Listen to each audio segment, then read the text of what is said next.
안녕하세요. 저는 경기도에서 반찬 가게를 운영하고 계신 59살 여성입니다. 내년에는 벌써 60이 되는데 시간이 정말 빠르게 지나간다고 느껴집니다. 하지만 마음속으로는 여전히 젊은 청춘이라고 느껴집니다.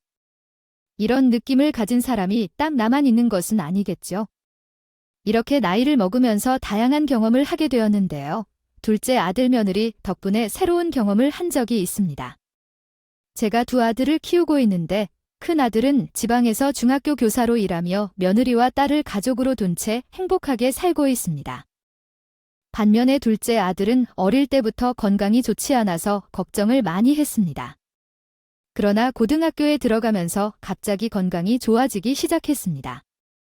이제는 집에서 만들어주는 음식을 맛있게 먹고 건강해진 것을 보면서 제 마음이 무엇보다 행복했던 것 같아요. 아들이 말하기를 어머니의 밥은 맛있어 라고 하니 당연히 기분이 좋았습니다. 저희 식사할 때마다 맛이 나지 않아 괴롭기만 했는데 엄마가 해주신 밥을 먹으면 기운이 나고 정말 맛있어요. 저는 어릴 때 식사를 건너뛰는 것이 습관이 되었고 그렇게 엄마를 괴롭혔는데 그런데 이렇게 커서도 그랬나 봐요. 아버지께서는 엄마와 함께 반찬 가게를 해보는 건 어떨까요? 완전 대박이 될 것 같은데 그렇죠? 아버지는 흐뭇하게 곁에서 바라보던 엄마에게 말했습니다. 네 엄마가 요리를 잘하는 것은 사실이지만 너희들 안 먹고 너만 잘 먹으면 돼. 우리 아들들이 잘 먹고 너도 잘 먹으면 돼. 제 요리 솜씨는 꽤 괜찮았지만 그 당시에는 가게를 차릴 생각은 전혀 하지 못했습니다. 아이들이 대학에 가고 난 후 한 번 가게를 차려보자는 생각만 했었죠. 그런데 갑작스럽게 건강했던 남편이 쓰러지는 사건이 있었습니다. 급성 폐혈증으로 병원에 입원하면 나을 줄 알았지만 결국 3일 만에 남편은 저희를 떠나고 말았어요. 믿을 수 없는 일이었어요. 어떻게 이 비극을 설명할 수 있을까요? 저는 살면서 남편이 갑자기 세상을 떠날 줄은 전혀 상상하지 못했죠. 남편의 죽음으로 보험금을 받았지만 재학 중이었던 맏아들과 대학 입학을 앞둔 둘째 아들을 돌보기 위해 놓칠 수 없었습니다. 그래서 결국 저는 동네 반찬 가게를 차려 운영하기 시작했습니다. 처음에는 자리를 잡기가 어려웠지만 전혀 예상치 못한 일들이 벌어지게 되었습니다. 어려운 시간들이 있었지만 한번 내 반찬을 맛보고 온 손님들은 꼭 다시 찾아와서 단골이 되었고 서서히 고객이 늘어나며 장사도 번창했습니다. 그래서 함께 일했던 한 명의 직원을 두고 반찬 가게를 운영했습니다. 여기 반찬은 다른 가게와는 다르게 카레도 아니고 자꾸 생각나게 되어 또 사 먹게 되는데 그냥 마약 같아요. 손님들이 맛있게 먹고 좋다고 할 때마다 기분이 너무 좋아 춤을 춰주고 싶을 정도였습니다. 처녀 때를 제외하고는 평생 전업주부로 살다가 갑자기 일을 하게 되었지만 보람을 느끼는 순간들이 많아서 즐겁게 할 수 있었습니다. 아들들도 앱다 잘 공부를 하여 지방에서 교육대학을 졸업한 첫째 아들은 임용고시에 합격하여 중학교 선생님이 되었고 둘째 아들은 대학을 졸업하고 공기업 시험을 통해 공기업에 취직하게 되었습니다. 두 아들 모두 잘 사는 길을 찾아가고 나는 자식들을 보며 너무 감사해하며 장롱 깊숙이 넣어두었던 생활을 하고 있습니다. 남편의 그림을 꺼내어 그리움에 눈물을 흘리며 혼자 남은 기회가 되었다. 당신, 그렇게 일찍 떠나셔서 어디 계시나요? 우리의 아늑한 집에서 당신의 일을 열심히 해내며 잘 지내고 있어요. 나도 당신이 하라 했던 반찬 가게 운영을 하며 잘 살고 있고 꿈에서 당신을 볼 때도 없어 그리워요. 당신, 여보여, 혼자서 묘한 대화를 나누다 눈물을 훔치면서도 너무 일찍 떠난 남편이 불쌍하며 그리워하는 마음에 가만히 앉아서 많은 생각을 했습니다. 둘째 아들은 퇴근 후에 내 반찬 가게를 도와주는 일이 많았어요. 그리고 매일 가게에서 같이 보냈던 시간 동안에는 자주 동네 공원을 산책하며 대화를 많이 했죠. 동네 사람들이 우리를 보면 참 아름다워라고 말했어요. 엄마랑 매일 저녁 산책하고 보기가 좋아요? 우리 아들도 연애 좀 해야 하지 않을까? 아들이 연애하면 니도 좋을 텐데 이런 말을 들었습니다. 그래서 서둘러 아들에게 물어보았어요. 홍규야, 연애는 하지 않니? 어머니, 아직 아무도 없어요. 정말 그런가? 아직까지 같이 돌아다니는 사람이 없니? 아직 그 정도까지는 아니고요. 저는 현재 상황에서 서서히 이해하고 있습니다. 친해진다면 당연히 어머니께 소개시켜드려야 할 것 같아요. 잘 맞는 것 같아서 그렇죠. 그날 이후로 아들은 저녁에 데이트를 하고 평소보다 늦게 집에 들어오는 날이 늘어났어요. 둘째도 결혼을 해야 할 나이가 된 것 같아서 씁쓸한 마음도 들었지만 어서 결혼하여 제 살림을 꾸리고 행복하게 살기를 바랐어요. 그렇게 1년이 지났는데도 제게 보여줄 생각을 하지 않아 참지 못해 먼저 물어봤습니다. 아, 이렇게 엄마의 밥은 최고인가 보네. 보아카, 엄마의 밥을 먹으면 힘이 난다고 해요. 우리 홍규, 매일 엄마의 밥을 먹고 있어서 힘이 없지 않다던데 결혼 후 아내가 해주는 밥도 먹어야겠죠. 결혼해도 역시 엄마 밥이 그리워질 것 같아요. 엄마, 궁금하지? 제 여자친구랑 잘 지내고 있어요. 아, 근데 그 친구가 좀 바빠서 조만간 집에 데리고 올 거예요. 그래서 두 사람이 결혼할 생각이 있는 거죠? 알고. 엄마가 너무 서둘리지는 않나? 아니에요. 1년이나 만났고 제 나이도 꽉 찼는데 진지하게 만나고 있어요. 차일 거예요. 그래, 데리고 오면 엄마가 진수성찬으로 대접 많이 해줄게. 아, 근데 걔가 잘 먹지를 않아서 데이트할 때도 몸매를 관리한다고 남겨요. 제가 다 먹어야 하겠죠? 그래, 엄마가 신경을 써서 해줘야겠네요. 그래도 사람이 사회라면 밥심이 있어야 하는데 사실 필라테스 강사거든요. 저는 자신의 몸에 많은 신경을 써야 한다고 말하며 회원들에게 신뢰를 얻고 배우도록 하는 것이 중요하다고 생각했습니다. 엄마가 살찌지 않는 음식을 잘 해주기 때문에 마음이 편했고 그렇다면 보쌈 수육을 준비하기로 결정했습니다. 아들이 커가면서 결혼을 한다는 생각이 들었고 그의 여자친구에 대해 더 궁금해졌습니다. 결국 3개월 후에 아들이 여자친구를 데리고 집에 인사를 오기로 했다.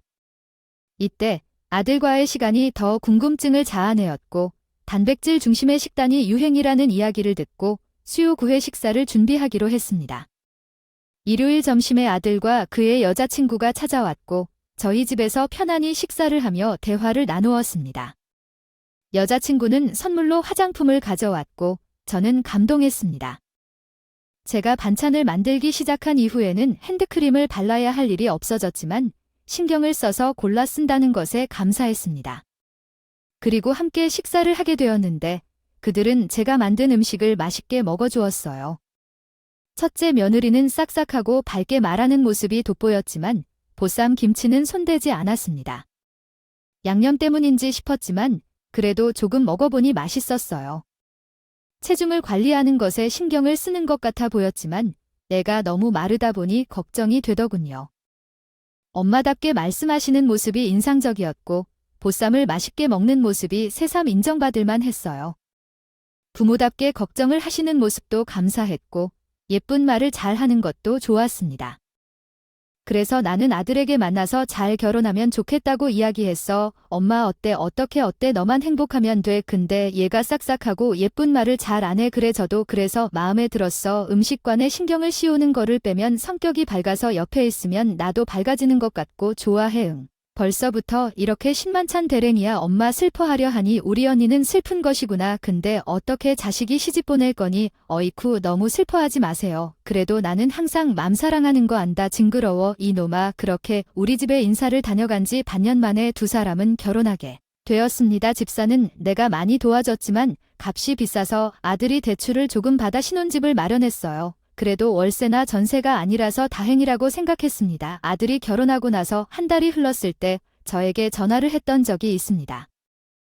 엄마답게 말씀하시는 모습이 인상적이었고 보쌈을 맛있게 먹는 모습이 새삼 인정받을 만했어요. 부모답게 걱정을 하시는 모습도 감사했고 예쁜 말을 잘하는 것도 좋았습니다. 안녕하세요, 엄마. 잘 계시죠? 요즘에 제가 일 때문에 정신이 없어요. 엄마를 보고 싶어요. 아이들은 다 잘 지내고 있나요? 다들 건강하고 있어? 엄마가 만들어주는 밥이 너무 먹고 싶어요. 소연이도 잘 안 먹고 혼자 먹으면 대충 먹어서 걱정돼요. 다음 주말엔 집에 갈 거예요. 오늘 소연이에게 말해줄게요. 감사합니다. 엄마. 잘 먹고 건강하세요. 아, 엄마는 정말 대단하시다. 제 친구들은 시험 기간인데 연락이 안 된다며 간섭하고 있어요. 아, 엄마는 진짜 다르셔서 좋아요. 그래서 나는 나들이 좋아하는 메추리 아예 소고기장조림, 마늘장아찌, 멸치볶음, 파김치 등을 싸서 며느리에게 드립니다. 너는 먹고 싶은 반찬이 없니? 하니 괜찮아요. 관리하느라 그러는 거지 라며 대답합니다. 엄마는 너를 위해 여러 반찬을 싸주시곤 합니다. 정말 감사해요. 후식은 배 터지겠네요. 정말 엄마 음식이 그리워요. 어릴 때 입이 짧아서 잘 못 먹었었는데 고등학생이 되고서야 내가 해주는 음식들을 잘 먹기 시작했어요. 그리고 키도 크고 그래도 짬짬하게 이런 걸 내가 만드는 거야? 아니, 물론 들었습니다. 감사하신 엄마, 조금 도와드릴게요. 보내드릴 일이 있어서 먼저 들어가 봐야겠어요. 다음에 다시 찾아올게요. 다음에는 또 올게요. 그래, 조심히 가세요. 먹고 싶은 게 있으면 말해 주십시오. 내가 보기엔 엄마 간만 해봐서 좋았어요. 그러나 아들로부터 연락이 없어 아무래도 불안했어요. 며느리가 들고 온 반찬을 맛있게 먹었다고 전화한 적이 없어서 피곤해서 곧 자리에 들어갔는지도 모르겠어요. 그땐 그냥 생각하지도 않았습니다. 그리고 아들이 말했던 대로 주말에 그 주에 아들이 혼자서 우리 집에 왔어요. 엄마는 기뻤어요. 오랜만에 본 아들이 갑자기 수척해진 모습에 놀라서요. 왔어. 소연이가 일이 생겨서 급하게 끼임했대 라고 말하며. 아, 그랬군. 점심도 안 먹었겠지? 엄마가 곧 차릴 테니까 와. 5분 뒤 엄마가 음식을 먹는 것을 보니 너 요즘 잘 먹지 않는 거지? 왜 그렇게 수척해 있는 거야? 소연이가 가져다 준 반찬을 먹었냐고 물으니 사초연이가 준 반찬을 먹었어. 점심때 상사가 불러서 못 가졌다고 하면서 많은 것을 가져왔어. 아, 그래. 냉장고에 넣어 놓은 것을 내가 몰라 먹지 않았나 봐. 내가 어떻게 먹고 살아가는지 정말 궁금해. 사실 안 챙겨 먹는다고 소연이가 그래도 나 혼자 알아서 먹어야지 라며 대답했다. 엄마가 또한 저도 퇴근 후엔 피곤해서 먹는 걸 배달이나 대충 때워 라고 하자 소연이가 배달 음식은 싫다고 냄새나 하니 엄마가 질하느라 고생한 애가 밥도 못 먹을 건데 우리 집에 온 다음 저녁 먹고 가라라고 하고 싶었지만 다른 사정이 있겠지. 소연이가 괜찮아. 내가 말 잘못했어. 빨리 밥하세요 라며 동정했다. 그래, 잠깐만 기다려. 아들에게 오랜만에 밥을 차려주었는데 아들은 개능 담추듯이 순식간에 밥을 다 먹었습니다. 나는 분명히 며느리에게 반찬을 보냈는데 왜 그런지 못 먹었다고 했는지 궁금했다. 아들의 말대로 며느리가 냉장고에 넣어뒀는데 서로 바빠서 몰랐나 싶을 정도로 자세히 알지 못했네요. 어머니처럼 밥이 보약인 것 같아요. 엄마의 밥을 끊임없이 먹어서 어떡할 수 없죠. 잘 먹었습니다. 엄마, 우리 집에도 놀러 오세요. 말 나온 김에 오늘 갈까요? 그래도 되나요? 소연이가 반가워할 거예요. 소연이도 엄마 말씀처럼 좋아해요. 같이 가세요. 가는 길에 커피와 디저트를 사줄까요? 그럼 아들 신혼집에 뭐가 없나 궁금해서 함께 갔어요. 한강에 갔을 때 사줬던 예쁜 화분을 선물로 가져갔습니다. 집에 도착했을 때 정말 깨끗하게 정리되어 있었어요. 가구도 하얀색으로 잘 해놨던데 소연이가 더러운 걸 싫어해서 요즘은 신경을 많이 쓴다고 했어요. 정말 힘든 상황이었지만 어쩌면 그것이 인생일 수 있어요. 아들과 함께 과일을 썰고 이야기를 나누는 시간을 가지고 계셨다니 행복한 것이네요. 아이들이 할머니에게 조금 서툴게도 행동을 하거나 실수를 할 수 있지만 그들은 진심으로 사랑하고 존경할 것이라고 믿습니다. 함께 어려운 순간을 극복하면서 서로 더욱 깊은 이해와 사랑을 나누는 관계가 되길 바랍니다. 네, 알겠습니다. 아래는 한국어로 번역된 내용입니다. 당신 보고 계시냐? 라고 물었습니다. 엄마가 그렇게 멍하니 보고 계셔서. 이게 뭐야? 어머, 반찬 아니에요. 그렇게. 이게 왜 여기 들어가 있냐? 저도 모르겠어요. 소연이 걔거 설마 걔가 반찬 가져가더니 그대로 쓰레기통에 버려버린 거냐? 그래, 넣어요. 어머, 죄송해. 아, 네가 뭘 죄송한 거니? 소연이가 왜 그랬을까 도무지 이해가 안 가네. 그러게. 제가 면 물어볼게요. 아들도 황당한 기색이었어요. 눈앞에 버려진 제 반찬들을 보고 이걸 어떻게 받아들여야 할지 저도 너무 당황스러웠습니다. 그리고 아들이 며느리에게 전화를 걸었어요. 전화 어디야? 지금 엄마 우리 집에 와 계셔. 뭐, 갑자기. 왜 뒷 베란다에 절대 가지 마. 예, 가지 마. 어머니, 언제 가신데 너 오면 보고 가시라고 하려고 하는데. 언제 오는데? 오늘 일 좀 더 하고 가야 되나? 나중에 오실라고 해? 그래, 알았어. 근데 소연아, 나 바빠. 끊어. 이따 봐. 통화 소리가 다 들리더라고요. 늦게 온다고 하니까 아들이 저를 집에 데려다 줬습니다. 엄마 속상하시죠? 저도 이해가 안 가네요. 뭐, 이유가 있겠지? 소연이랑 잘 얘기해봐라. 싸우지 말고. 네, 제가 잘 이야기해 볼게요. 들어가세요. 또 올게요. 그래.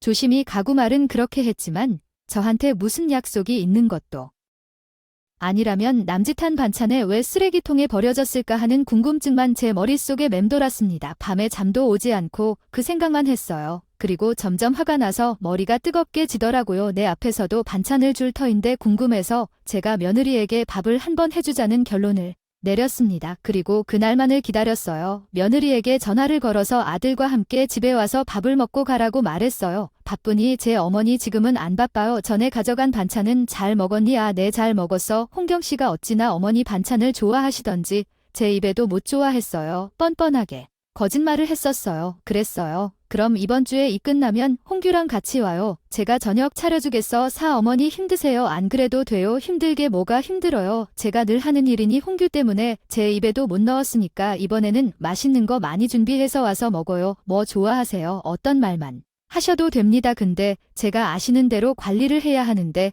그래요? 그럼 다이어트 식단으로 별도로 준비할 테니까 걱정 마세요. 언제 오실래요? 그러면 내일 모레쯤에 갈게요. 그래요. 그때 보죠. 제 자존심만 아니라 인격까지도 폄약합니다. 통화 소리가 다 들리더라고요. 늦게 온다고 하니까 아들이 저를 집에 데려다 줬습니다. 엄마 속상하시죠? 저도 이해가 안 가네요. 뭐, 이유가 있겠지? 소연이랑 잘 얘기해봐라. 싸우지 말고. 네, 제가 잘 이야기해 볼게요. 들어가세요. 또 올게요. 그래. 조심히 가고 말은 그렇게 했지만 저한테 무슨 약속이 있는 것도 내가 받은 상처를 느끼고 있었어요. 쓰레기통에 버려진 내 반찬들이 머릿속에서 떠나지 않았습니다. 내가 먹지 않으면 아들이 먹을 텐데 왜 그렇게 버렸는지 이해하려고 해도 이해할 수가 없었어요. 그리고 아들과 며느리가 오기로 한 날에 나는 일찍 가게 문을 닫고 집으로 돌아와 요리를 시작했습니다.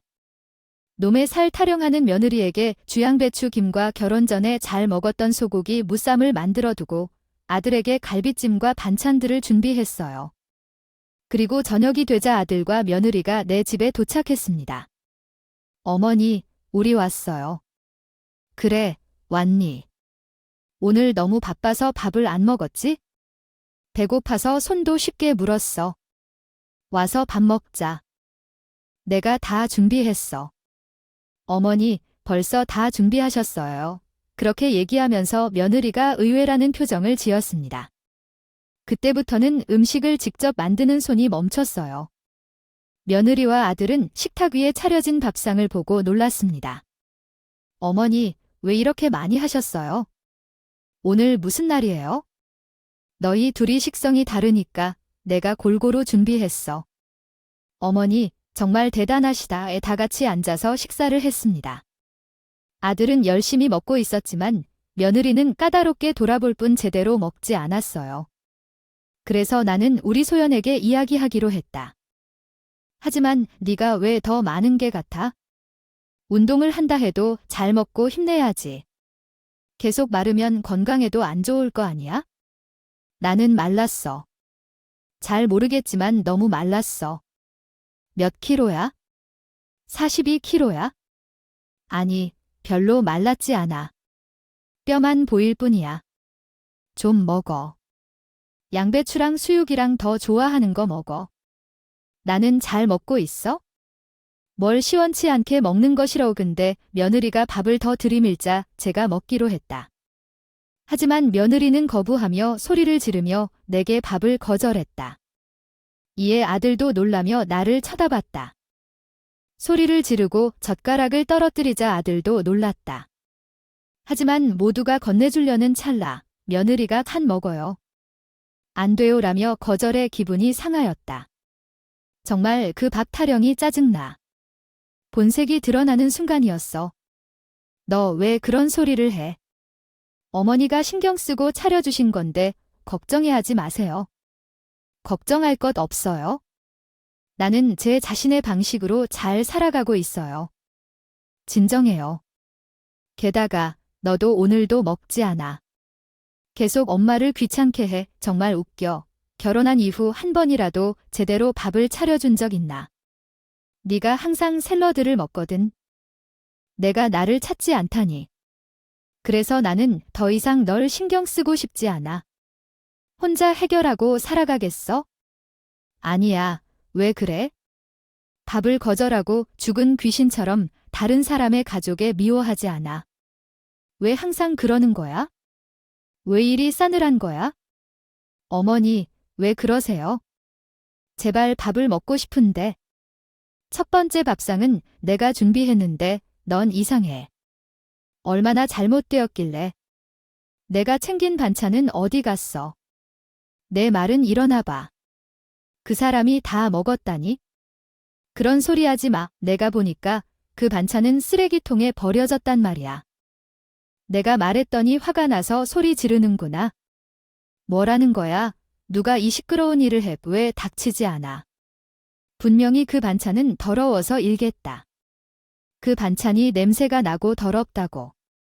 상감 강제로 데리고 갔는데 식탁 위에 내가 준비한 음식들이 흩어져 있었어. 며느리는 난리를 치는구나. 말도 제대로 못해. 정말 미쳤어. 지금까지 본 며느리 중에 가장 이상했어. 아들도 놀란 듯 보여.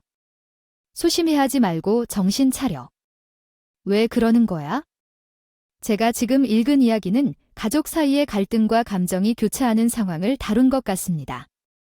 캐릭터들의 감정과 행동이 매우 격렬하고 긴장되어 있습니다. 걱정하며 핸드폰으로 119에 전화를 걸고 있었어요. 홍기야, 엄마 괜찮아. 119에 전화하지 마라. 어머, 괜찮아요. 은 괜찮아. 소연이 어디 갔니? 어머니, 저 여기 있어요. 정신이 드세요? 죄송해요. 제가 미쳐 썼나 봐 하여 며느리는 제 앞에 와서 납작 엎드려서 빌고 있었습니다. 며느리의 이중 인격과 분노 조절 장애를 목격한 뒤라서 너무 소름이 끼치다라고요. 난장판이 된 집안과 미친 며느리를 보고 있자니 저까지 돌아버릴 것 같았습니다. 됐어. 너희 이제 카라 엄마? 그래도 병원 가셔야 할 것 같은데? 머리 좀 봐봐요. 아, 여기 혼났어요. 안 되겠어요. 제 차 타고 병원 가세요. 어머니, 그렇게 하세요. 정말 죄송해요. 너 이러는 거 끔찍하고 소름 끼친다. 아까까지만 해도 날 죽일 때 시골더니 이제 왜 이래? 제 머리를 한참 살피던 제 아들이 며느리에게 말했습니다. 소연아, 나 너 이런 여잔 줄 몰랐어. 너야말로 정신과에 좀 가야 할 것 같다. 나 너랑 못 살겠어. 이혼하자. 뭐, 이혼 미쳤어. 내가 뭘 어쨌다 구 또 본색 나오려고 하네? 아니, 내가 뭘 어쨌다고? 그냥 먹기 싫다고 한 것 뿐이잖아. 안 되겠다, 어머니. 병원에 꼭 가야 해요. 이렇게 치우고 가야 하는데 미안해요. 나한테 힘이 다 빠져서 그랬어요. 아들과 며느리는 소동을 피우며 집을 나갔고 나는 멍해져서 파국을 맞았다. 집안은 쓰나미가 지나간 느낌이었다. 힘이 든 나는 어렵게 정리를 시작했고 눈물이 나기 시작했다. 얼마나 잘하지 못해서 며느리한테 이렇게 당하는 건지 모르겠다. 아까운 음식들을 치워가며 허전하고 상처받은 느낌이었다. 다 마쳤을 때 힘 빠져 침대에 누웠다. 그런데 밤에 며느리가 전화를 해와서 전화를 받았다. 어머니, 죄송해요. 나 자존심 상해 일어나 보다. 용서해 주십시오. 앞으로 너를 보기 싫어서 계속 전화를 걸었다. 해달라. 내가 어떡해. 이두라, 야 너아. 어머니는 그렇게 할 필요 없어요. 이 사태의 원인은 어머니잖아요. 소리 지를 수 있던 며느리의 목소리에 깜짝 놀랐고 전화기를 놔버릴 뻔했어요. 다시 전화기를 귀에 대니 며느리는 소리를 내며 울고 있었어요. 참지 못하고 내뱉어 버렸어요. 너, 그 반찬은 왜 버렸어? 너 먹기 싫으니까? 꼴도 보기 싫으니까? 나는 못 먹는데 그 인간 먹는 꼴을 보고 싶냐? 너, 그게 정상이야? 정신병이야. 치료받아라. 음식이 무슨 죄라고 시어머니가 착하게 만든 것을 쓰레기통에 버려? 어머니, 다시는 그러지 말아요. 걱정 좀 해주세요. 아들이 다정하다고 하다가 엄마가 제 손에서 받아서 줬어요. 너, 언제 다시 전화해서 이런 일이야? 엄마, 내가 너무 힘들 때 잘 쉬고 내가 전화할게. 엄마는 힘들어서만 찾아야겠어. 전화를 끝내니 며느리가 계속 소리를 질렀어요. 아들이 걱정했지만 그날 제 기운이 다 빠져서 아무것도 하기 싫었어요. 그리고 한 달 뒤 아들은 며느리와 합의 이혼을 택했다고 했어요. 엄마, 죄송해요. 그런 모습 보여드려서 저압이 원하셨던 것은 숙려기간이 끝나면 완전 남남으로 변하는 것인데 걔도 그런 존재인 줄 정말 몰랐어요. 결국 그 결정을 내린 것도 곧 생각해보고 한 것이 맞다는 생각이 들었어요. 바로 그 결정을 내릴 수도 있었네요. 엄마는 아들도 고심 끝에 이혼을 결정한 것이라 생각하기에 아무 말도 할 수 없었습니다. 이혼과 숙려기간 동안 며느리가 제 반찬 가게를 찾아와서 늘 미안한 표정을 지으며 있던데 어머니는 무슨 일인가 싶어서 여쭤봤지만 그녀는 정말 얼어붙어 있는 것 같았어요. 그래서 어머니는 홍교 씨에게 말해달라고 부탁했고 저는 이혼을 원하지 않는다는 것을 전달하라고 했어요. 그런데 난리가 벌어지려고 할 때 저는 억지로 며느리 얼굴을 밀었는데 정말 그녀가 미쳤나 봅니다. 지금까지 이렇게 오다니 행동이 부도 끝난 거다. 빨리 사라져. 이게 뭐야. 허츠 더러운 녀석아. 내가 홍규가 너랑 살게 된 타이밍이다. 얼른 사라져. 이 여자야. 호통을 치 줄 알아. 주변 사람들도 다 쳐다본다. 그걸 알아차린 전 며느리는 창피한 줄 아냐? 처음 인상은 좋았는데 사람은 처음 인상만으로는 진짜 본심을 알 수 없는 거라고. 지금은 몇 년이 지났지만 그때 그 외의 눈빛과 행동을 보던 모습을 떠올리면 아직도 가슴이 두근거려. 내 둘째 아들은 군대에서 돌아왔고 결국 전 며느리와 완전히 헤어졌어. 그 이후로 아들은 자주 집에 오면서 날 위로해줬어. 나도 아들을 위로했지? 그리고 지금은 아들이 새 여자친구를 만나고 있단다. 전과 같은 실수를 반복하지 않기 위해 올해 결혼 여부를 결정할 거래. 엄마로서 아들이 행복하게 살길 바라는 마음뿐이야. 그 미친 전 며느리가 어떻게 사는지는 모르겠지만 제발 정신 차려 건강과 행복을 생각하면서 잘 살길 바라. 내 이야기 끝까지 들어줘서 고마워. 여러분도 건강하고 행복하길 바래. 음악